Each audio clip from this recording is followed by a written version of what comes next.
አቤል በቃ እሺ አጠፋ አቤል ጥፋተኛ ነው አይደል እና አሚሩ ምን ታደርጋላችሁ እናንተ ትሻላላችሁ እናንተ ነገሮችን ትመልሳላችሁ ጋሽዬ የምነግረው ነገር ብዙ ነገር አለ ብዙ በእጄ ላይ የገቡ ነገሮች አሉ ሄርሜላና አብርሽ እንደማይሆኑ ነው የምነግረው ለጋሽዬ ቃል ገባላችኋለሁ መቼም አብረው አይሆንም ያለው ሚስጥር ደግሞ እያንዳንዱ ለጋሽዬ ያሳየዋለሁ ፎቶውንም ለጋሽዬ ያሳየዋለሁ ከአቤል ጋር ያደረገችው ከዛ ጋሽዬ ያን ነገር ያስቆመዋል ካልሆነ ደግሞ አብርሃም ከጋሽዬ ሰላም ውድ የተከበራችሁ የሚኪ ግሬስ እንዲሁም የጨረቃው የኛ ፋሚሊዎች እንደምን አላችሁ ሰላም ለእናንተ ይሁን ብያለሁ ያው ዛሬ ታውቃላችሁ የመጣሁት በጣም ጨንቆኝ እዚህ ጋር እስክደርስ ድረስ ማለት ነው ቪዲዮ እስከሰራላችሁ ድረስ እንዴት ተጨንቄ እንደመጣሁ እኔ ነኝ የማውቀው የማታውን ቪዲዮ አይታችሁታል ወይኔ ሚኪያዝ እና አሚሩ ምን እያደረጋችሁ ነው እና አቤል ባለፈው በስልክ አውርተን ቃልህን ማትጠብቅ ሰው ነው አቤል እኔ ቤተሰቦች የትላንትናው ቪዲዮ በእውነት ነው የምላችሁ ሄርሜላ ቤት የተለቀቀው ቪዲዮ እንባዬ መጣው እንባዬ እልህ ይዞኛል እግዚአብሔር ነው የምላችሁ እልህ የማይደረግ ነገር ነው ያደረገው አሚሩ እና አቤል የማይደረግ ነገር ያደርጋል ምን እያደረጋችሁ ነው በስመ አብ ቤተሰቦች እኔ በቃ ትላንትና ሩታ ላይ በጣም ከባድ ግድያ ነው የተደረገባት ከባድ መጥፎ ነገር ነው የተደረገባት ሩታ ላይ እኔ ምን ብዬ እንደምጀምርላችሁ አላውቅም ቪዲዮ በጣም የምሬን ነው የምላችሁ በጣም ነው ያዘንኩት በጣም ነው ውስጤ የተጎዳው የኔ ስሜት እንደዚህ ሆነ ደግሞ ሩታ ምን አለ ነው የሚሰማት እኛም ቶሎ ብለን እኮ ሩታ ጋር የሆነ ነገር ቶሎ ብለን መጨራረስ አለብን ደስታ ቤት ወይኔ ይሄ ነገር ግን እኔ ቤተሰቦች እውነቴን ነው የምላችሁ በጣም ግራ ያጋባኝ ነው ነገሩ እንዴ እልህ ነው ይሄ ነገር ፍቅር አይደለም እልህ ነው እልህ ተያይዘው ነው ሁለቱም አብርሽም እልህ ይዞት ነው ሩታም እልህ ይዞት ነው እንጂ እውነት ተጠላልተው ይመስሏቸዋል እኔ ደግሞ የነሱን አሽቃባጮቹ እነ እንትና ይሄ ግርግር ስር የሚሉት እነ አሚሩ እነ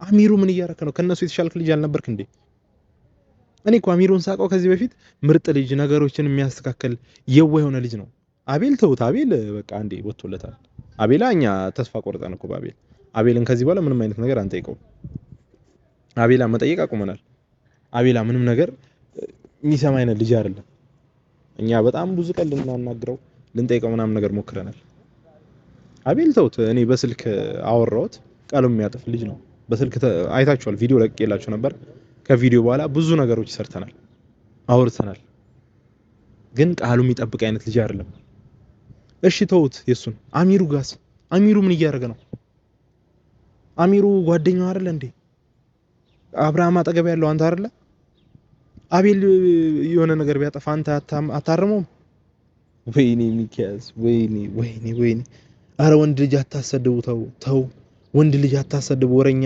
አሽቃባጭ ተብላችሁ ተው ሩታ ጋም እኮ አንድ ሴት የሚረብሽ የለም እግዚአብሔር ነው እስኪ እዚህ ፋሚሊ ውስጥ እኮ ሩታ አጠገብ ያሉት ወንዶች የሚያቀጣጥሉት ወንዶች አብርሽ አጠገብ ያሉት ወንዶች የሚያቀጣጥሉት ወንዶች አረ ወንድን አታሰድቡ በእግዚአብሔር አረ ተው ለምናችሁ እኔ በቃ ቤተሰቦች ብዙ ተጨቃጭቅ አትበሉኝ ወንዶቹ እኮ ከሴት ባሱብን ወንዶቹ እንዴ እዛ ጋር እሺ ተውት እኔ በጣም ስሜታዊ ሆንኩ ስለሆነ ነው እየተፈጠረ ያለው ነገር ግራ ስላጋባኝ ነው እኔ ምን ብዬ እንደምነግራችሁ አላውቅም ሩታ ላይ እየተደረገ ያለው እና አብርሽ ላይ እየተደረገ ያለው ሸፍጥና ደባ በጣም ነው ግራ የሚያጋባው የሆነ ቀመር አለው ይሄ ነገር የሆነ ሰው እነሱን የሆነ ነገር ለማድረግ እያቀደ ነው እንጂ ያለ ምንም ምክንያት እንደ ቀልድ የተነሳ ነገር እዚህ ይደርሳል እልህ ተያይዞ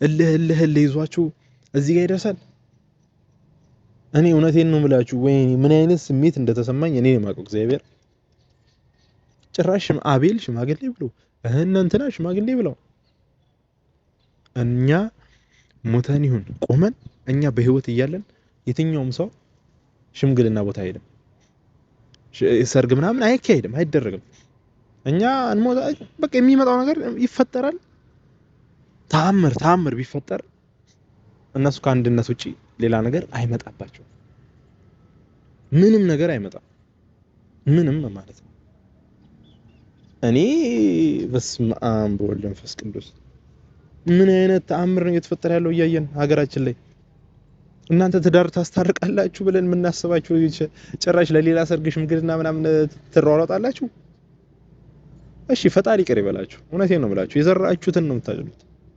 በዘራችሁ የዘራችሁትን ሌላ ነገር ምንም አታጭዱም። የዘራችሁትን ብቻ ነው የምታጭዱት። እውነቴን ነው የምላችሁ። ሁላችሁም እነ አቤልም እነ እዩም እነ አሚሩም ኧረ ተው ተው። እኔ ሩታ እንደዚህ አይነት ነገር ምንድነው የሚደረግባት? ቤተሰብ እኮ አላት፣ የራሷ ቤተሰብ፣ ልጆቹ የራሳቸው ቤተሰቦች አላቸው። እናንተ ማን ስለሆናችሁ ነው ሽምግልና ላይ አለን የምትሉት እንዴ? ልጆቹ እኮ የራሳቸው የሆነ ቤተሰብ፣ የራሳቸው የሆነ የተከበረ ፋሚሊ አላቸው አይደል እንዴ? የእነሱ ቤተሰብ ምን ያርጉ? የሩታ ክስቶች አሉ አይደል እንዴ? ለምን እነሱ ሽምግልናውን አጀስት አያደርጉም? የእንትና እህት አለች አይደል እንዴ? የአብርሽ እህት ቡዜ፣ የአብርሽ ፋሚሊዎች ኖርማል ቤተሰቦች አሉ አይደል? እናንተ ምን ታደርጋላችሁ? ምን ቤት ናችሁ? ጓደኛም እኮ ገደብ አለው አይደል? ቤተሰብ መግባት ያለበትና ጓደኛ መግባት ያለበት ሲቹዌሽኖች አሉ። ይሄ ደግሞ የህይወት ጉዳይ ነው። ነገ አብሮ የሚቀጥለው ቤተሰብ ነው። የሆነ ነገር ብትሆን ካንተ ጋር አብሮ የሚያሳልፈው ቤተሰብ ነው፣ የራስ ቤተሰብ። ማንም መጥቶ አይኖርልህም። የሆነ ችግር አያምጣውና ቢያጋጥመ እንደ ቤተሰብ የሚሆንልህ ነገር የለም። ምናልባት አንድ ጓደኛ ቢበዛም ሆነልህ ቢባልም ማለት ነው። የዚህ ዘመን ደግሞ ጓደኛ አይጠቅም። እናንተ እንደምታረጉት ከሆነ አየናችሁ እኮ ትዳሩን አፋታችሁ ሌላ ሚስት ትድሩታላችሁ። አየናችሁ ሁላችሁ። እናንተ ጓደኛ ሳትሆኑ ጠላቶች ናችሁ ሁላችሁንም። የሩታን ቤተሰብ በሩታ በኩልም ያላችሁ በአብርሽም በኩል በአብርሽም በኩል ያላችሁ እናንተ ጓደኛ አይደላችሁም፣ ጠላት ናችሁ። እኔ እግዚአብሔርን በጣም እልህ ይዞኝ ነው የማወራው እዚህ ጋር። ይሄው እንዲህ ተናንቆኝ ማለት ነው እንዴ። ጓደኛ ማለት እኮ የጓደኛውን ችግር ሲኖር እናንተ እኮ የነሱ ትዳር ሲበጠበጥ ቁጭ አድርጋችሁ አብርሽዬ ህይወት ላይ የተፈጠረ ያለው ነገር ልክ አይደለም፣ በጣም ከባድ ጥፋት ነው ያጠፋው፣ ሩታዬ ህይወታችሁ ላይ እኮ እየተከናወነ ያለው ነገር ልክ አይደለም፣ በጣም ትልቅ ጥፋት ነው ያጠፋችሁት። እስቲ ነው አንድ ሊሆናችሁ ተነጋገሩ፣ ተወያዩ፣ ይሄን ነገር እንፍታው፣ እናስተካክለው። አረ እንደዛ ነው እንጂ የሚባለው። እናንተ ጭራሽ ጎራ ለእያንዳንዳችሁ ተከፋፍላችሁ የሰው ትዳር እየበጠበጣችሁ ምን አይነቶች ናችሁ በእናታችሁ? እኔ ምን ብዬ እንደምናገር ምን ብዬ እንደማወራ አፍራለሁ። በጣም ነው ያፈርኩት። በጣም አሳፋሪ ድርጊት ነው ያደርጋችሁት። በተለይ አብርሽ ካንተ የማይጠበቅ ነገር ነው አብርሃም ያደረገው። ሴት ልጅ ናት። ሴት ልጅ አትዘንብ፣ ሴት ልጅ አታልቅስብህ። በህይወት ትልቅ መስዋዕትነት ነው የምትከፍለው። ሴት ልጅ ካዘነችብህ፣ ሴት ልጅ ካለቀሰችብህ በህይወት ትቀጣለህ። ፈጣሪ ይቀጣል፣ ያያል። አቅም የላትም ጉልበት የላትም ብለህ ነው። እሷ መጀመሪያ እንደዛ ወጣ ቢሆን አንተ ቀጥቅጠህ ነበር በጉልበት የምታመጣት፣ ግን ስላልፈለካት ነው ራስህ። እሷ ሌላ ወንድ ጋር ብታገኛት አንተ አትምራትም። ከሌላ ወንድ ጋር ፍቅር ብትጀምር ወንድነቴ ተደፈረ፣ ወንድነቴ ተናቀ ብለህ ነው አንተ እሷ ላይ ሌላ እርምጃ የምትወስደው። ሴት ስለሆነች ግን ምንም አታመጣብኝም ብለህ አንተም በቃ እንደፈለክ ትሆናለህ። ለምን እንደዚህ ይሆናል? ድሮ ይቀርባል፣ ድሮ የቀረ ነገር ሚስትህን ምን ታመጫለሽ ብለህ አራሩታዬ። በቃ እኔ ትግስትሽን ምን ብዬ እንደምገልጸው አላውቅም። ልጅሽን በደንብ አድርገሽ ተንከባክበሽ አሳድጊ። ልጅሽን አጥብቀሽ ያጂ። በቃ አንቺ ጀግና ሴት ነሽ፣ ትችያለሽ። ገና የለም አይደለም አብርሃምን እንደ አብርሃም አይነት 50 መደርደር ትችያለሽ። እንደ አብርሃም ያሉ ወንዶችን 100 ወንድ መደርደር ትችያለሽ። አንቺ ገና ነሽ፣ ወጣት ነሽ፣ ቆንጆ ነሽ፣ አቋም አለሽ፣ ወጣት ነሽ። በቃ ሁሉ ነገር ሰጥቶሻል ፈጣሪ፣ ምንም አልነሳሽም። አብርሃም ግን እኔ እግዚአብሔር እንዴት እንደሚያዝንብህ እንጃ፣ ፈጣሪ እንዴት እንደሚያዝንብህ እንጃ። ሁላችንም እኮ እምነት አለን አይደል እንዴ? በየእምነታችን ለምንድን ነው የማንገጸጸው? በየእምነታችን ለምንድን ነው ትምህርት የማንወስደው እንዴ? የትኛው እምነት ነው ትዳርህን አመነጫጭቀህ ቤትህን በጥብጠህ ሌላ ቤት ሂድ የሚለው? በጥብጠህ ሂድ የሚል የለም፣ ረብሸህ ሂድ የሚል የለም፣ ያለ ሚስት ፍቃድ አድርግ የሚል የለም። እሷ ሳትስማማ እሷ ሳትፈቅድ እንደዚህ አይነት ነገር ማድረግ የለብህም። ምናልባት ተፋታችሁ፣ ምናልባት የራሳችሁ የሆነ ኬዝ ኖሯችሁ ሊሆን ይችላል እንጂ አንተ ሄደህ እዛ ምን ታመጫለሽ ጓ ብለህ ጭራሽ እልህ በሚመስል ሁኔታ በርግጥ እሷም እያሳየች ነው፣ እሷም እየሰራችልህ ነው። እግዚአብሔር ይባርከው ደስታ የሚባል ልጅ ከሷ ጎን ቆሟል። ግን አንተም ጎበዝ ነህ እያልኩ አይደለም፣ ደስታንም ትክክል ነህ እያልኩ አይደለም ያረከው ነገር ግን ደስታ ማስታረቅ ትችላለህ። አሁንም እድሉ አለ። ገብታል፣ ሩታ ልብ ውስጥ ገብታል። ስለ ደግሞ ሩታ ልብ ውስጥ ከአብረሽ ውጭ ማንም ሊገባ አይችልም። ሩታ ልብ ውስጥ አብርሃም ልብ ውስጥም ከሩታ ውጭ ማንም ሊገባ አይችልም። ሁለቱም በጣም ፍቅር ተያይዘዋል። በጣም ነው የሚዋደዱት፣ በጣም ነው የሚፋቀሩት። ነገር ግን እልህ የሚባለው ነገር ከፍቅር በለጠባቸው። ባይዘው ጊዜያዊ ነው። እነ አቤል የምትሏቸው እና አሚሩ የምትሏቸው ነገ እነሱም የሚጸጸቱበት ነገር ነው የሚፈጠረው። የሚያዝኑበት የሚደነግጡበት ነገር ይፈጠራል። ለምን? ትዳር ነው። ትዳርን ደግሞ ፈጣሪ ይጠብቀዋል። ምናልባት ችግር ተፈጥሮ ሊሆን ይችላል መሀል ላይ እንደዚህ አይነት ችግሮችን ረጅም ጊዜ ሆኖት ይሆናል። መታረቃቸው ግን አይቀርም። ያኔ ግን እነሱን ለመከፋፈል የጣራችሁ ሰዎች ታፍራላችሁ። እውነቴን ነው የምላችሁ፣ ማፈራችሁ አይቀርም። እነሱን እንዲጣሉ፣ እነሱን እንዲለያዩ፣ ልዑል ያለ አባት እንዲያድግ የምትጥሩ ሰዎች እናንተ ነገ ታፍራላችሁ፣ ነገ ታዝናላችሁ። ምን ይዋጠን ነው የምትሉት? ዋጋችሁን ታገኛላችሁ። እናንተም እኮ ነገ ትዳር ውስጥ ትገባላችሁ አይደል? ሰው ደግሞ የዘራውን ነው የሚያጭደው። ማንም ያዘራውን አያጭድም።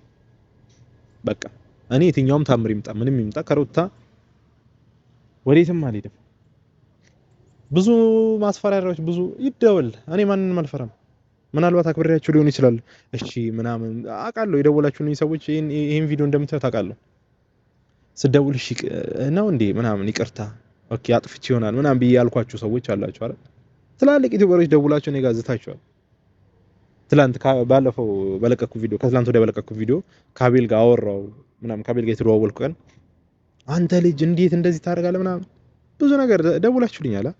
እኔ ችግር የለም እኔ ፈርቻችሁ አይደለም አክብሬያችሁ ነው። ባይዘው አክብሬያችሁ ስላችሁ ደግሞ ያው ታላቅ የሆናችሁ የሆነ ነገር ሆናችሁ አይደለም። ሰው በመሆኑ ታከብሩታላችሁ። ለዛ ነው ያከብርኳችሁ እንጂ እኔም እኮ እንደናንተ ደውዬ እሺ እንዴት ናችሁ ምናምን የሆነ ነገር ማለት አላቃተኝም። ግን አክብሮት ደግሞ ይግባችሁ። ሰው ለእናንተ ሪስፔክት ሲሰጣችሁ ይግባችሁ። ተረዱ።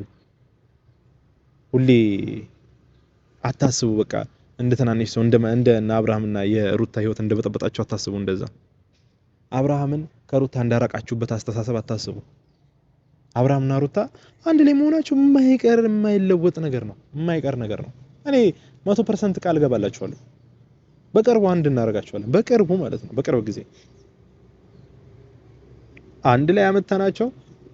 ሁለተኛውም ልጅ በሰላም አድጎ ባይዘው በባለፈው ጉዳይ ያላወራውላችሁ የሄርሜላ እርግዝና ጉዳይ ያላወራውላችሁ እርግጠኛ ስላልሆንኩበት ነው። ነግሬያችኋለሁ። ባለፈው ያለምንም ማስረጃ መጥቼ አላወራም።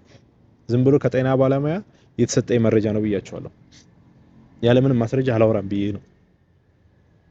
አሁን ግን ያው ማስረጃ ከመጣ ችግር የለም ከማስረጃው ጋር ቀርብላችኋለሁ። ግን አሁን ስለሱ ማንሳትም ማውራትም አልፈልግም።